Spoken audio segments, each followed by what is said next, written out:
Audible to you? Yeah. All right. We start with our next session, which is a fireside chat. Once again, we'd like to thank our partners, our theme partner, WhatsApp, co-powered by Amazon Pay, spend management partner, Encash in association with Perfios, payments partner, Cash Free Payments, and CEO's dinner partner, HSBC. Coming up next is a fireside chat on domestic VCs, opportunities of investing in Indian fintech. And we have uh, our speakers here with us, Mr. Praveen Sridharan, partner at TVS Capital, and Mr. Ganapathy Venugopal, co-founder and CEO of Axilor Ventures. Over to you, sir. Yeah, good afternoon, everyone, and welcome, Praveen. Originally, Mr. Gopal Srinivasan was expected to be here, but due to an exigency, he was not able to come. And we have the benefit of having Praveen, who's a partner at TVS Capital. Most of you are familiar with TVS Capital. It's one of the P's focused on fintech specifically. Right, and I made an ideal candidate because at Axilor we haven't done much in fintech. The only two companies that we have done are Encash and Vyapar.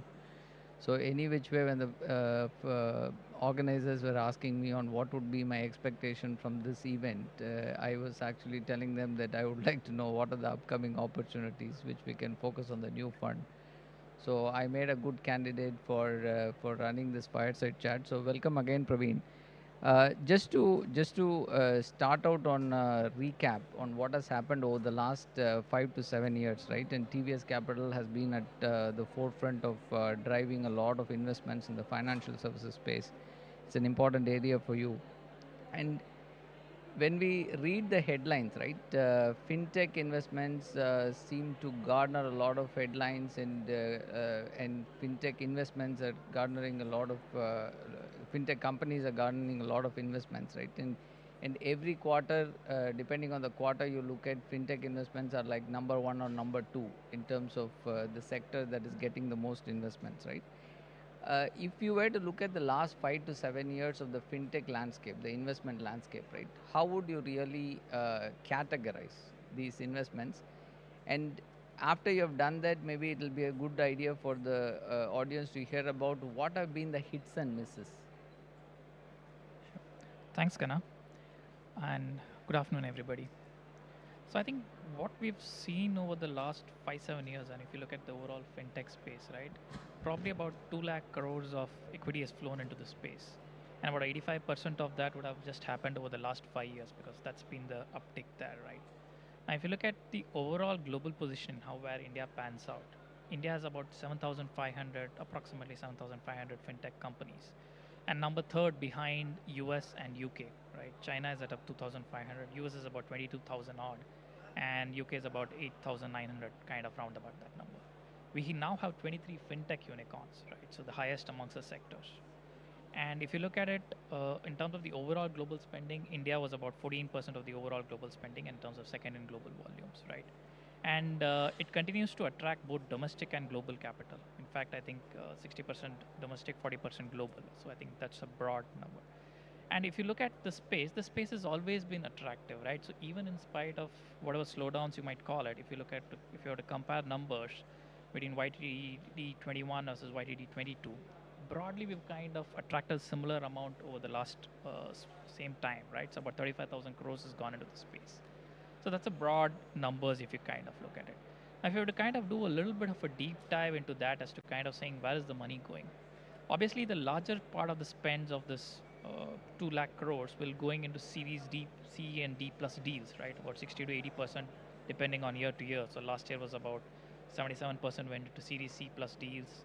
Series B was about 10%, Series A was about 9%, and the rest was angel and seed, right? Now, so that's the broad breakdown, and that obviously is logical given that those companies at that stage require certain higher amount of funding, right? But if you look at within that, what are the spaces which have kind of attracted money? I think top one obviously been lending, right? So what if you look at the last 5 years, lending has attracted about 35 to 40% of this entire pie, right? So that's one kind of space where it's kind of attracted that. The second largest space is payments in some sense, right? So you've kind of seen about 25 to 30% of money has gone into payments, and that's evident actually if you look at the amount of payment ecosystem that you're seeing, and if you look at that's actually reflected in GFF itself, right?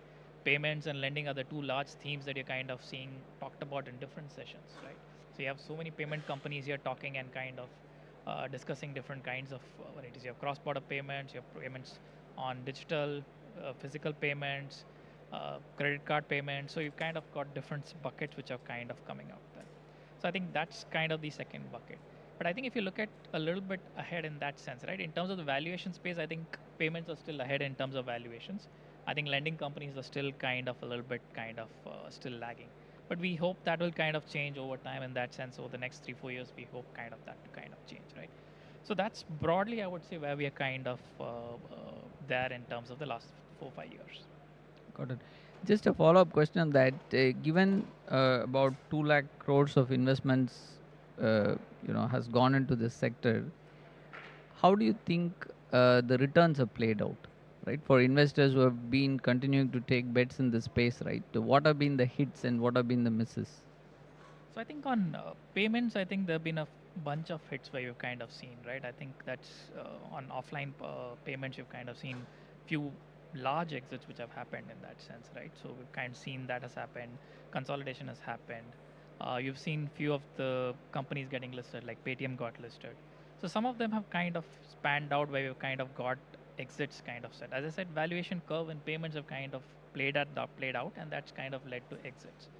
Lending, I think, is still somewhere there, right? It's not yet kind of played out where you have had large exits to kind of look at, right?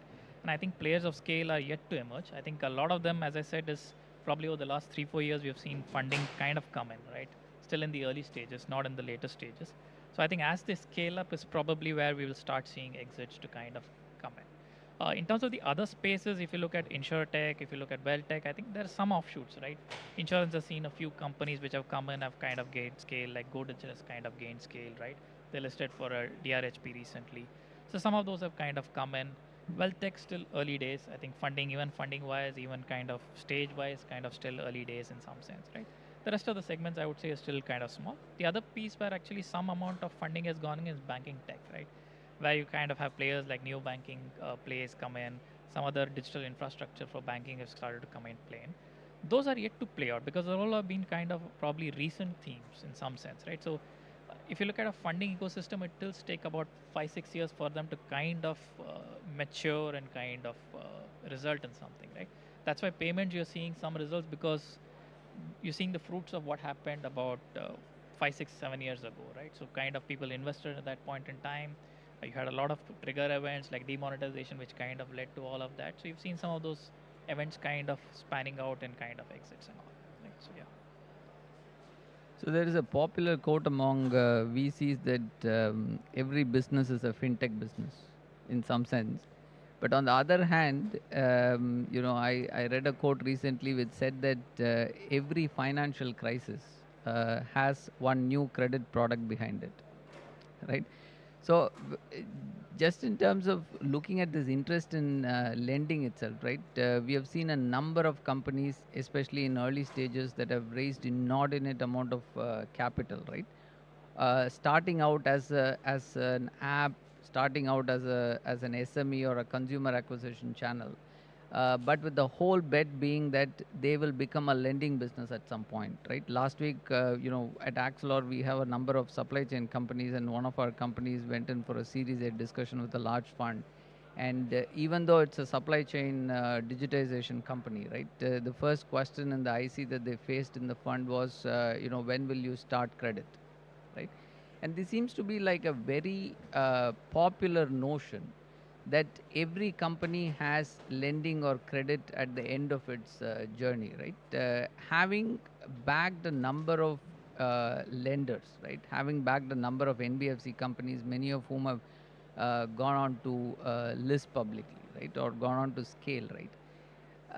As an investor who has some specific knowledge and expertise and a ringside view of how these companies scale, what do you think it really takes for any company to become a valuable business, right? In the business of lending. So I think the first thing is about lending is that lending is not about dispersals. It's always about collections, right? That's what dictates the success of a lending business. So I think that's one probably DNA change that a lot of firms which want to look at should kind of look at it, right? And to your example of different companies which are non-related to lending trying to do lending, I think we've also seen a few where we've kind of seen people associated with different businesses trying to say that money at the end of the tunnel is in lending, right? So I think people need to understand that lending is a business in itself, right? It's not kind of just one add-on that you probably can do that, right? And that requires a different DNA, different thinking process, different risk appetite, credit to underwriting capabilities, right? So a lot of those factors kind of have to be kept in mind when you evaluate a lending business, right? So when we kind of evaluate lending business, we kind of go deep down into saying what are the credit writing policies, what is it written, how is it kind of ensured, right? How many times are they kind of going by what they have written? So in some sense, a lot of that discipline has to come in lending, right? Else it's kind of a very difficult business to kind of look at. It's in some sense similar to PE, but with a lot of risk in that sense that in PE also you kind of say that you need to kind of have discipline in terms of what you look at, what you don't look at. Some kind of, I think, similar principles as to what you underwrite, how you underwrite, what is the level of risk you will take, and how you will monitor that, right? I think it's also that not that if you kind of risk changes at different points in time. Uh, at the point of when you're underwriting it, the risk may not exist, but companies change, situations change, businesses change, macro environment change. So you need to keep monitoring that and kind of have the ability to have earlier insights into seeing when the business changes or when the drivers are changing, right? So I think that's very key because that allows you to kind of have a little bit of that ability to kind of at least talk to the company and figure out how you can kind of get your money back, right? So I think those are factors that we see when we kind of look at lending businesses. Any specific views around how a software company ends up being a lending company? Because that seems to be like a thesis that's a dream of every VC, right? You start with the software, you reduce your cost of acquisition, hold on to get access to a lot of SMEs or consumers, right? And then over a period of time you can make this transition, right? It doesn't seem to be, there are not that many good examples of companies that have made that transition. So I think from a software platform perspective, it makes a lot of sense to figure out how to monetize that audience, right? I see nothing wrong in platforms wanting to do that. I think there are ways and means of doing that rather than doing lending on their own balance sheet, right? So if you kind of enable a platform where you have multiple lenders coming and then those lenders having access to your audiences and providing them loans, I think that's a viable play, right? I think because ultimately you're kind of trying to see how you can get a higher share of the pie. Being and doing a lending business on their own, I think it's kind of a tough play unless you have a definite DNA, thought process, ability to kind of work through that. I don't think it's just easy as trying say just because we have 50 million audience or whatever X number of audience, we'll just kind of figure out a lending play and start going there, right? So all of that requires different setup. I would say an easier way to start, as I said, is having a marketplace or some kind of a platform play where you have different lenders having access to your audience and you allow access, figure out how you kind of work through that model. And that might be a better way to kind of work through that and just kind of trying to become from a software to an entire balance sheet kind of a play, which is very different in that sense. Got that. A lot of capital riding on that notion. But that aside, at Axilor, we have looked at this whole B2B commerce and number of vertical supply chain beds. And when we have looked at, how these spaces are emerging, one thing is definitely becoming clear that the last 7 years, the kind of revolution that we have seen on the fintech side, on the consumer side, right? The next 5 to 7 years, with all the digital railroads being laid and with all the formalization that's happening, right? There's almost $1 to $2 trillion of digitization opportunity on the B2B side, right? How do you, as a fund, look at this opportunity, and where do you see the opportunities in the fintech space? So I would look at it in terms of two different lenses, right? One is the entire macro lens, right? If you were kind of looking at it in terms of just looking at population segmentation and income segmentation, right? So we have greater than 5 lakh salary population, which will probably be around 57 million households to about, which kind of caters to about 310 million people. Now here, I think the opportunity is more in terms of providing convenience, right? In some sense, solutions which make their life easy, right? So I think those kind of solutions will work here. So kind of try and see how we make the entire use case process much easier and convenient. The next bucket, which is between 2.5 to 5 lakhs, you have about 80 million households and about 450 million people, right? Here, I think it's more about how do you empower them, right? How do you kind of make it easier for them to kind of either grow their revenue, grow kind of have different kinds of capabilities there, right? So I think that's the second bucket. The last bucket is in some sense less than 2.5 lakhs, where I think a lot of opportunities are on inclusion, right? In terms of how do you get into the digital ecosystem, how do you kind of provide them solutions which they currently don't have, right? I think these were the three broad buckets, if I may call it, in terms of from a general macro lens, right? If you were to kind of look at it from a slightly more deeper perspective and a specific perspective, right? I think the point that you mentioned on some of the infrastructure rails which are coming in is very well valid, right? So you have uh, account aggregator framework, the ONDC framework, the UPI framework, Aadhaar, CERSAI, right? Which make a life a lot more easier and kind of have much more inclusive banking. So you have opportunities like I think yesterday the RBI governor was talking about digitized land records, right? Being kind of used to provide Kisan credit card payments much easier. So earlier, what was a 2 week process is kind of now down in half an hour. So some of these are kind of creating opportunities for a lot of use cases which earlier weren't there in terms of how do you kind of make the process more efficient, right? For example, farm households are about 90 million plus, right? So in some sense, you have a lot of solutions which are required around land records, soil records, supplies into farmers, marketplaces for farmers, inputs, outputs, right? Some of them are kind of related to fintech where you kind of create solutions for all these farmers. Some of those can be there. So something like this is something what we call as a rural stack, right? Where a lot of opportunities can come in there. The second, I think, large opportunity that we see is in ONDC, right? Where you're seeing a lot of this micro and MSME kind of entrepreneurs coming on board, right? So these are entrepreneurs which did not have a digital footprint. They are now coming onto the digital side, right? Now here probably you can have a huge set of opportunities where you will have probably some of these entrepreneurs were taking credit via uncollateralized debt, right? They would have kind of put their home on loan and kind of get cash. Now can these be converted into cash flow based lending, right? So effectively once you have become digital, once you have ability to look at the data, look at the receivables, look at how their cash position is, can that become cash flow based lending, right? So flow based lending in some sense, right? Similarly, on ONDC, you'll have the emergence of a lot of super apps in some sense, right? Where you're kind of providing a different, as in one is as you kind of saying some of the consumer apps who have a lot of audience, can they kind of monetize? ONDC can be one mean they kind of monetize some of these, right? They don't need to provide it on their own, kind of can provide for different people, right? Third piece I think where we see is a little bit of the digital banking infrastructure, right? Because I think we're seeing a lot of opportunity there. We're seeing spends kind of happening there over the last 2 or 3 years.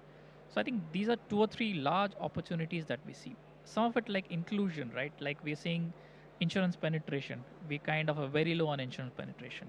Our regulatory authority, I think, wants to kind of drive that.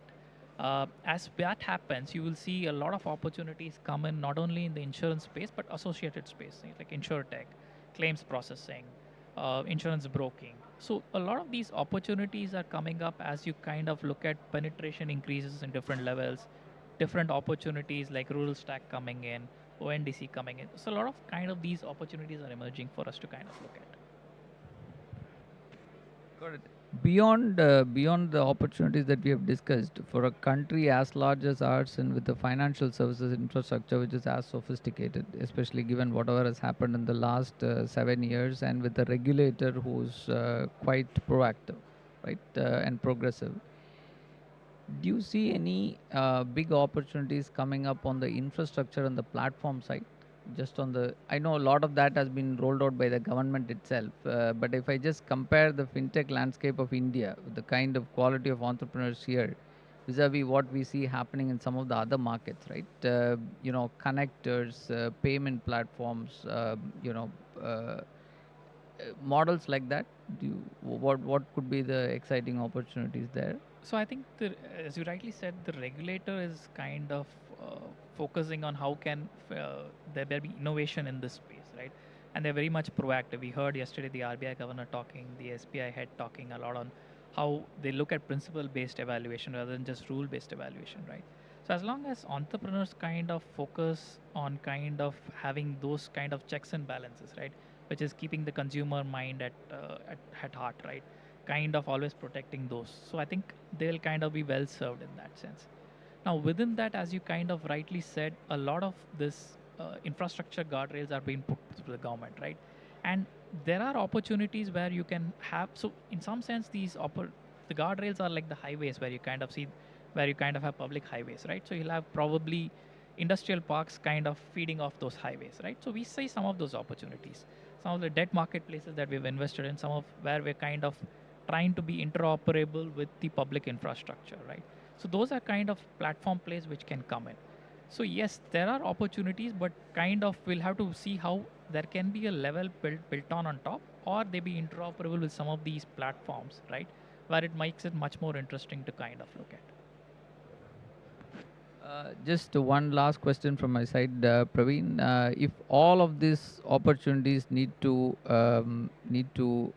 be realized, right? What do you see as the top 2 or 3 systemic challenges that we as investors need to address, and from a regulatory perspective, what needs to be addressed? What could come in the way of realizing these opportunities?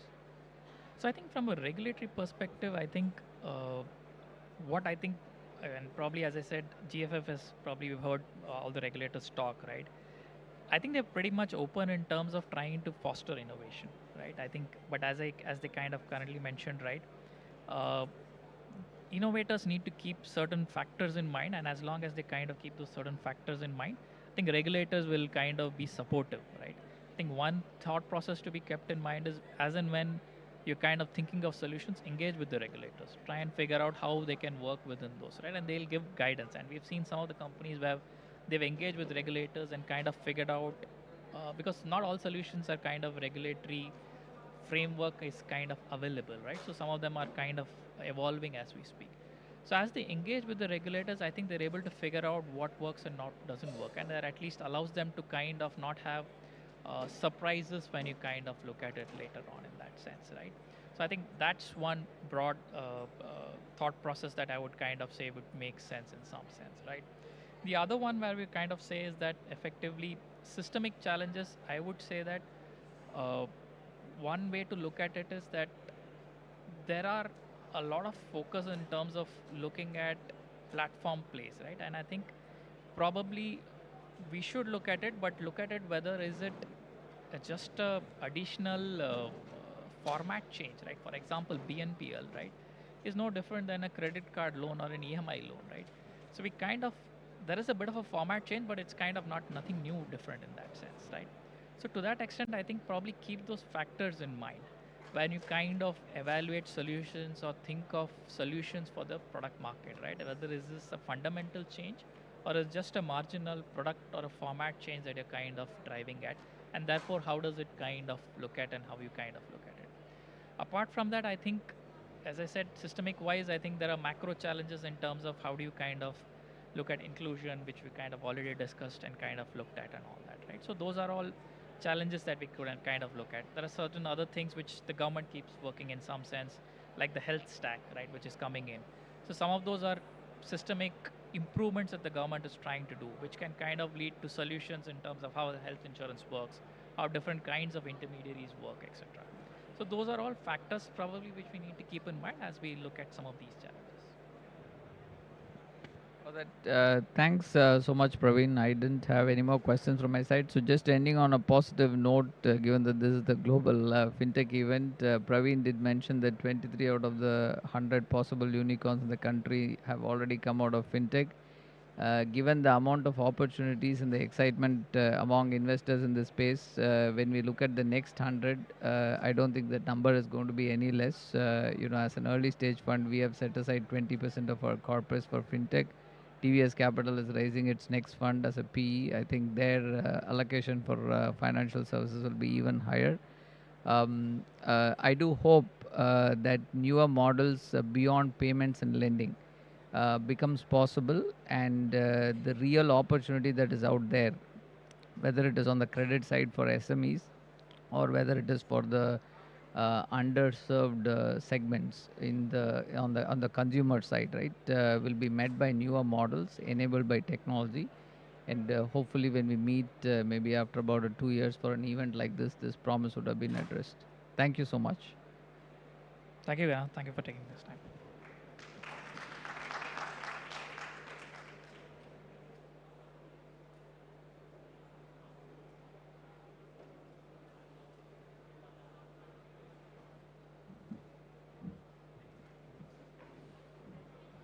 Check. Check.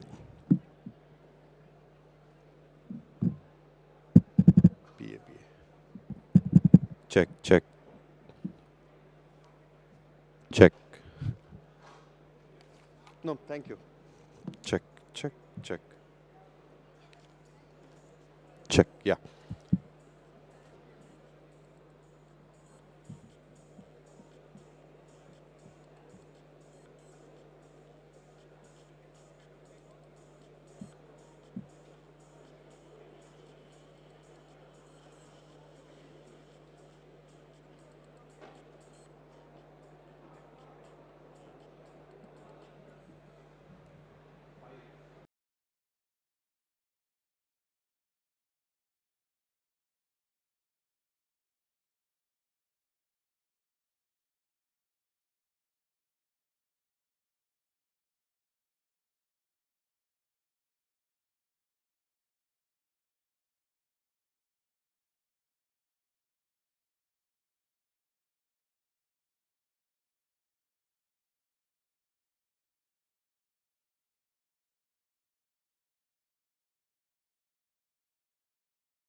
Check.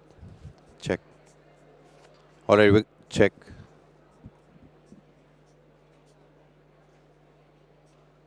Check. 1, 2. Check. All right. We're going to start with the next and the final session for this hall in a couple of minutes. We're just setting up.